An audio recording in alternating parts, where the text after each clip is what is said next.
The five senses decode reality as if everything's apart from everything else, because the five senses and what we call visible light is so narrow, the frequency band that we can actually see. I mean, it makes me smile when people perceive the idea that when they look through their eyes, they're seeing everything in the space they're looking at. They're seeing a tiny fraction of it. And it basically is in the frequency band of what we call form, things, objects. And so the five senses see objects and it sees empty space in between. But there is no empty space in between. If you could go further into the energetic field, you'd find that actually everything is connected by a sea of energy, consciousness, the quantum field of possibility, probability, just as the ocean connects all life in the ocean. And the nature of this field is vitally important to the way we interact with it, and the nature of our field and the way we interact with it. That's what they're trying to do. They're trying to lower the frequency of the field. Imagine, you were in an ocean and the ocean was being polluted. You'd start getting affected by the pollution. So what is happening, what has happened and has happened up to this point, is that society has been structured to pull people into low vibrational states of perception, of emotion. For instance, every time we think, every time we feel, we have an emotion, we're generating an energy. And that energy is basically our field. It's what we're broadcasting on. So joy and love are very high, fast frequencies, wavelengths. And depression and fear, particularly fear, they're all expressions of fear. Anxiety, all these things are low, slow wavelengths. And the idea is to pull us and the field into those low vibrational wavelengths. So not only is the field affecting us in that way because of its vibrational state, it's a feedback loop. Our vibrational state is feeding into the field. It's like a self-fulfilling prophecy of low vibrational states.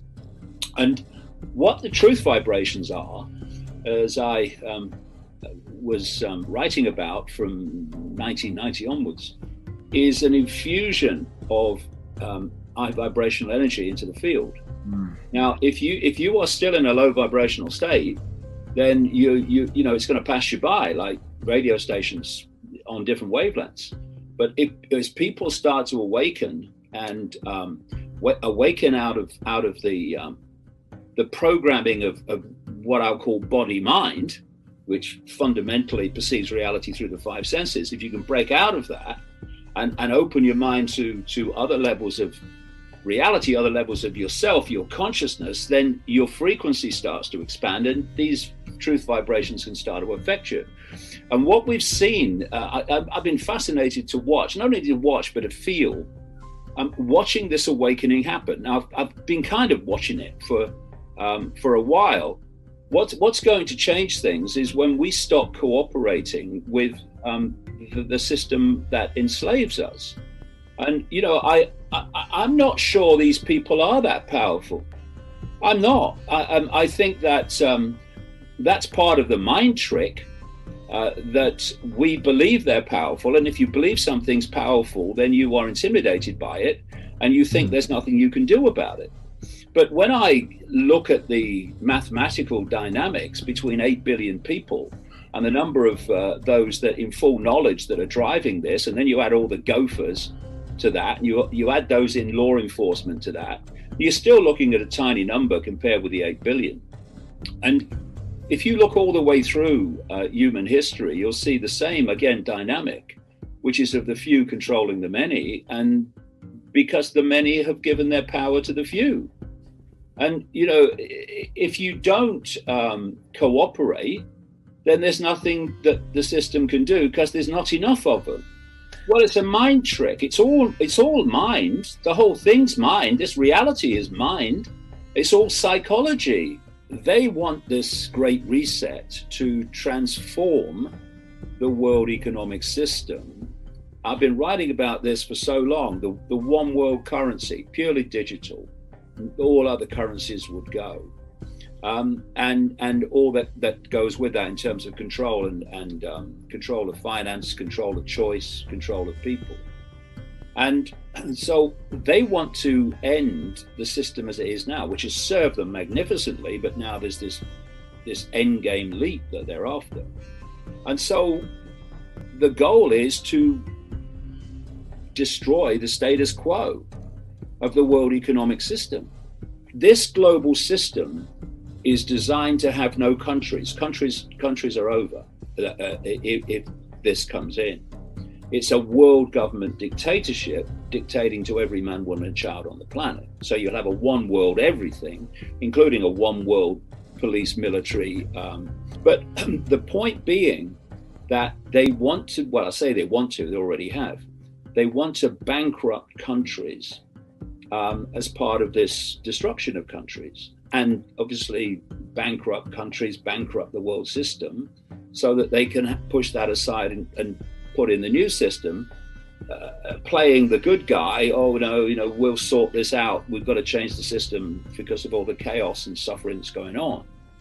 And so what they've been doing is to get governments, you've already indicated it, to print enormous amounts of money, well, fake money, what they call credit, which is money that has never, does not, will never exist, except in theory. And it's no accident that the US debt has just passed its claim 30 trillion. Now, I've been reading an article today that's saying that if you add up all the debt, you're looking at hundreds of trillions, really. Yep. In other words, America's bankrupt. Yep. And they keep printing more money. And as they print more money, of course, the value of money drops, inflation takes off, which it is around the world, particularly in America, it seems to me. And what is inflation? It's a fancy word for skyrocketing prices of everything. Now, they've also, in this same period, I've indicated it before, had this great transfer of production from America and the West to China and the Far East, controlled by China. And so China now pretty much, and the Far East in general, controls the supply chain. And they've been systematically dismantling the supply chain. I mean, I've seen interviews with people at container ports who said, look, we've just been told not to move goods on like we did before. And as, of course, the supply chain starts to break down, supply breaks down, prices go up. Price demand, supply and demand. And so this enormous tidal wave of inflation has been instigated and infused into the system. And the plan they want is to so destroy the world economy and the ability of people to earn a living